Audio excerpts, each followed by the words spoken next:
Okay, so let's maybe unpack this a bit. Have you ever found yourself really searching for answers to life's big questions? Maybe looking everywhere but the most crucial place. Today we're doing a deep dive into, well, forgiveness. Yeah. It was a profound journey, often challenging, right? And we're looking at its huge impact on our relationships, even our spiritual path. It really is universal, isn't it? I mean, the need to forgive or maybe be forgiven, it touches everyone, sooner or later. Yeah. And what's so fascinating here, I think, is how these stories will discuss. Some are really personal, others involve, public figures that connect right back to our own struggles, our own difficulties with letting go. Exactly. And for this deep dive, we're drawing insights from a really compelling lecture by Mayse Braga. She's a well-known spiritist speaker, and her talk was just full of personal reflections, some pretty revealing anecdotes too. Think iconic figures from Brazilian culture, even Hollywood stars. Our mission, really, is to pull out the most vital nuggets of wisdom. Maybe some surprising facts, too. All to shed light on why forgiveness isn't just some nice ideal. It's more like a critical path. Yeah. Sometimes a really difficult one, yeah, but critical for inner peace, for stronger connections. Okay, so forgiveness, everyone talks about it, but actually doing it, that often feels incredibly hard. Why do you think that is? It really is a challenge. Mayse Braga herself, she's quite candid, admits she struggles with it because for her, forgiving kind of feels like it means forgetting. And forgetting those past hurts, that's just too hard, as she puts it. Right. Forgetting is tough. She shared this incredibly touching story. It was about Chico Xavier, the revered Brazilian medium. Apparently, he noticed this young man who would always hide from him whenever they crossed paths. And Chico, with his typical humility, started thinking, oh my goodness, I must have done something awful to this boy, and I don't even remember. So one day, he just proactively stopped the young man, said something like, my son, please forgive me. I see you hiding. I must have done something wrong that I can't recall. And what happened? The boy just burst into tears, apologized like crazy, admitted he'd been bad-mouthing Chico all over the city. Wow. Chico reaching out first. Yeah. Instead of waiting. That's pretty striking. Yeah. What does that tell us, do you think, about forgiveness maybe, Right. and how we communicate or should communicate? Well, it really highlights the power of being direct, doesn't it? And Mayse Braga shares this related insight. It's attributed to spirits in the spiritist view. The idea is if you keep encountering someone who's stuck on the same problem like 2 or 3 times and you don't genuinely offer help or maybe set a clear boundary, then that problem in a deeper sense, it kind of becomes yours. Becomes yours. Wow. Right. That's quite a thought. It's a strong call to action, isn't it? But also this idea that just being repeatedly exposed to unresolved stuff, it can sort of entangle you. It demands some kind of response, whether that's helping or, protecting yourself. That's a stark idea, right? The problem becomes yours. It definitely underlines how important it is to, as Mayse Braga says, educate our minds. And not just about forgiveness, right? But for everything in life. It's got to be more than just having good intentions. Oh, absolutely. From her spiritist perspective, with the continuous evolution of the soul in this structured spiritual realm, she warns that if we don't educate our minds, there are, spiritual consequences. She even talks about spiritist orators, people who guide others spiritually. Sometimes after they pass away, they end up in what she calls spiritual hospitals. Spiritual hospitals. Yeah, places in the spiritual world for healing and re-education, often because of ego, maybe missions they didn't fulfill, or just a lack of humility while they were here on Earth. She even jokes about, reserving her own spot in one. She really does have this unique, almost provocative way of looking at things. I was fascinated by her personal commitment. This sort of shocking deal she made with the spiritual world, choosing to lecture in what she terms the abyss, to reach suffering souls, even suicides. And she connects this back to a past life commitment, and also seeing a suicide when she was just 5 years old. Yes. And that connects directly to the power of the word, the power of speaking. She really emphasizes that using your voice isn't just a privilege. It's like a profound necessity. She even shared this challenging anecdote about male spirits. When they communicate through female mediums, it's called incorporating some expressed disgust, saying things like, "What? I have to use a woman's body to speak?" Seriously? Even after death? Yeah. It just shows how deep-seated these prejudices can be, right? They persist even when those spirits desperately need that medium to get their message across. Wow. It just makes you realize how, pervasive the impact of unforgiveness can be, how it subtly shapes things now. Our relationships, work paths, even the families we end up in. It's like this unseen thread pulling things. And from the spiritist viewpoint, it's even deeper. Because of reincarnation, this belief that souls return. It means we often run into souls we knew maybe 500, even 800 years ago. Mayse Braga talks about how difficult these reunions can be because you have to redo the relationship, essentially. You're not the same person. They're not the same person. It requires effort. Right. And thinking about relationships now, especially romantic ones. Yeah. For women, forgiving men when there's been abandonment, that seems particularly hard. It just cuts so deep. It absolutely does. And the consequences, sometimes, they're just tragic. Mayse Braga shared this horrifying statistic from Brasilia just this year. 36 women murdered by their partners, often for just saying, I don't want this life anymore, and often right in front of their children. Oh my God, 36. It's a stark reminder of the extreme violent outcomes when particularly male partners can't forgive. When they see the woman as property, not a person with agency. That's just horrifying.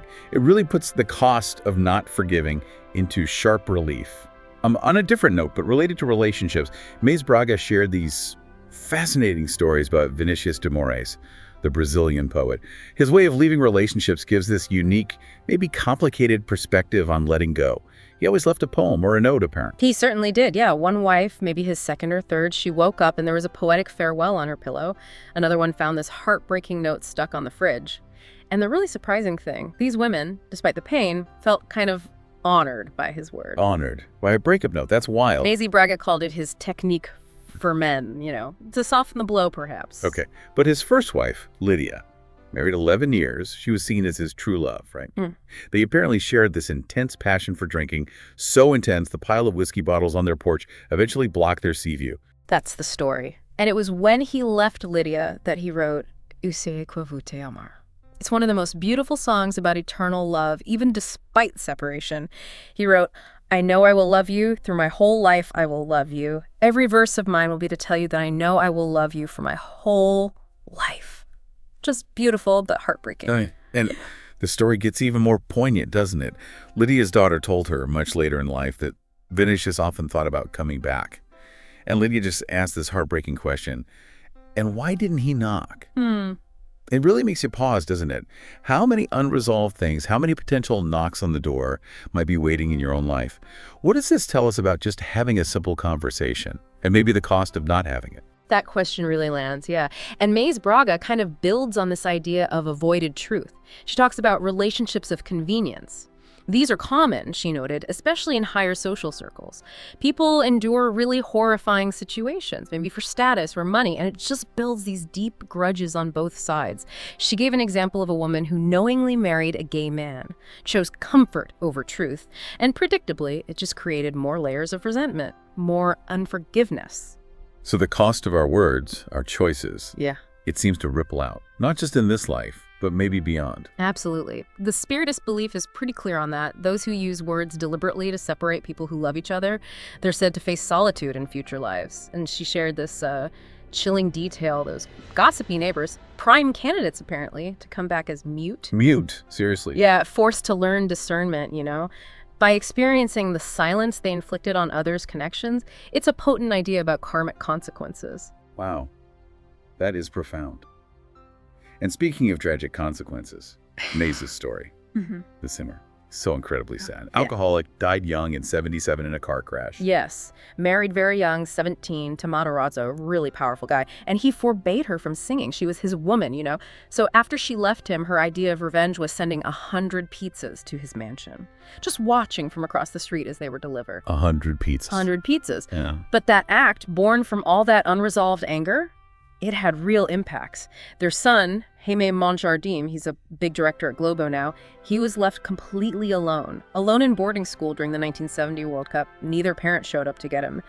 It's just such a stark example of how that pain, that unforgiveness just cascades down, often hurts the ones we love most, leaves deep scars. Yeah. And Elis Regina, another amazing talent.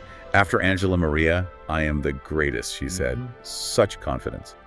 But she also really struggled, didn't she? With forgiveness in her personal life, especially around her first marriage. She did. That inability to forgive, particularly in that first marriage, it definitely contributed to her downward spiral. Cocaine addiction, her tragic overdose, leaving 3 kids behind. Gilberto Gil apparently even saw her using during her very last show. Oh, man. So if you connect the dots, these stories, they really show how not being able to forgive, especially when it's tangled up with personal struggles, unresolved stuff, it can sadly lead towards self-destruction and cause deep suffering for others too. It just keeps circling back to this core message, doesn't it? The Yeah. absolute need to forgive ourselves too, and others. Like Christ's teaching, forgive your adversaries while you are on the way with them. It's about dealing with it now while you can, before it's too late maybe. Right. And Mayse Braga has this belief that many spiritists practicing today were actually present during Christ's Sermon on the Mount. But they did nothing. They didn't act on the teachings then. And in spiritist thinking, that's why they're here now, on this path of relearning it all. She even shared this humbling thought.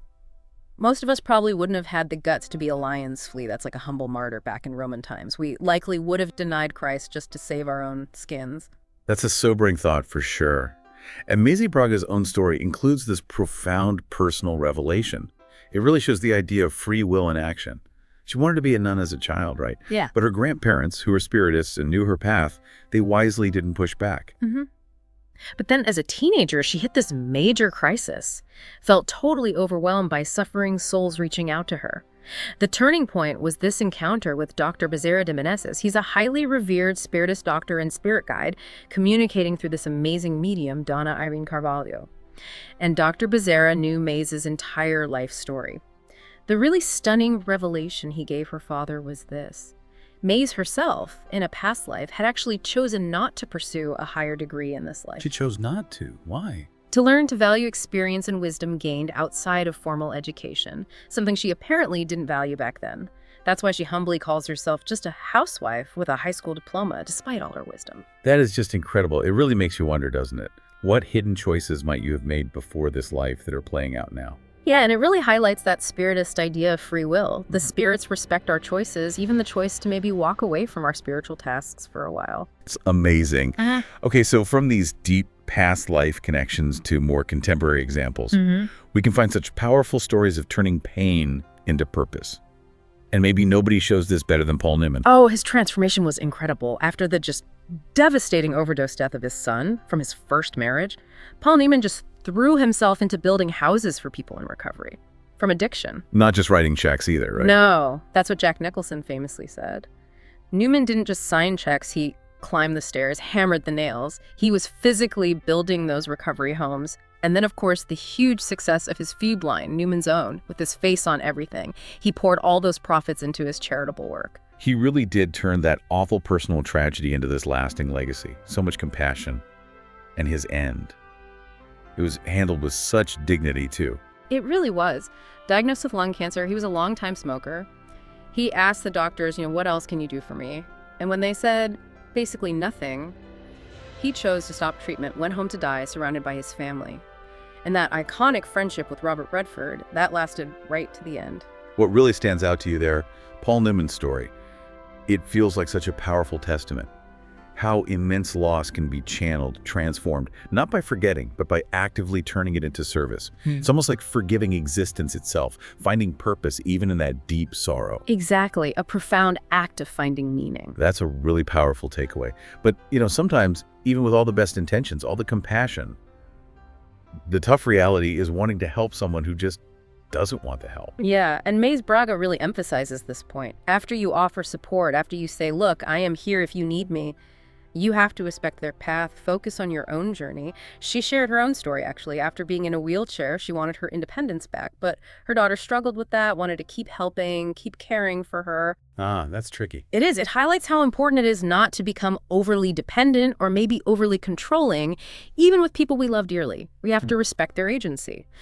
So, what's the bottom line here? It's about understanding maybe hierarchy in a sense, but definitely personal agency in all our relationships. So we've journeyed through quite a lot today, these fascinating stories, intensely personal ones, very public ones, and they all seem to point to this one kind of undeniable truth. Yeah. That forgiveness isn't just an ideal we talk about. It's a living, breathing, transforming path. It shapes everything past, present, future. Absolutely. The gospel, or really any deep spiritual teaching, it's not just a list of rules, is it? It's presented as a real path, a way to transform. It really urges us to let forgiveness flow for ourselves, for others, maybe even with the divine, however you understand that. It's really about letting go of the burdens that weigh us down, and embracing our own growth, our own evolution. And Thinking back to Vinícius de Moraes, he wrote in his famous Soneto da Fidelidad, his sonnet of faithfulness, "May it be infinite while it lasts." Well, considering everything we've touched on today, human connection, separation, forgiveness, all its complexities, what might that line truly mean for your journey? Your path of loving and letting go? And maybe thinking about those really poignant stories, those misconnections, those doors not knocked on. What old grievance, what resentment might be holding you back right now, holding you back from your next step? And what might happen if you actually dared to knock on that door again, even if it's just metaphorically, just in your own heart? Something to think about.